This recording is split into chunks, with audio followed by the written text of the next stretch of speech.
তুফানে টিকিট না পেয়ে মধুমিতা হলে ভাঙচুর, রাজধানীর মধুমিতা সিনেমা হলে ভাঙচুর চালিয়েছেন বিক্ষুব্ধ দর্শক। শাকিব খান অভিনীত তুফান সিনেমার টিকিট না পেয়ে হামলা চালিয়েছেন তারা।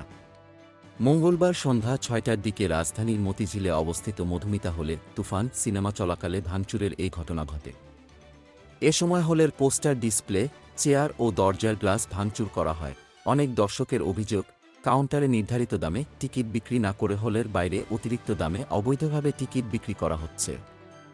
ইতিমধ্যে পরিস্থিতি নিয়ন্ত্রণ করে ২ কালোবাজারিকে আটক করেছে পুলিশ। রাজধানীর মধুমিতা হলে সরেজমিনে গিয়ে দেখা গেছে, বেশ কয়েকজন দর্শক একত্র হয়ে হলের অভ্যন্তরে ঢুকে তাণ্ডব শুরু করে।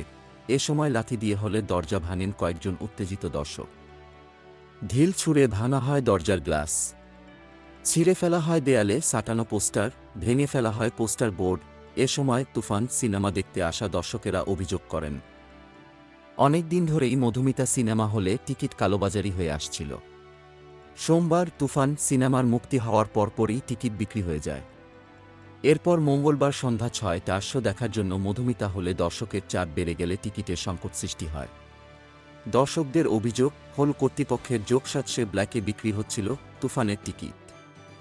এ বিষয়ে যোগাযোগ করা হলে মধুমিতা সিনেমা হলের ব্যবস্থাপনা পরিচালক নওশাদ গণমাধ্যমকে বলেন, আমাদের নির্ধারিত আসনের ৩ গুণ দর্শক এসেছেন হলে।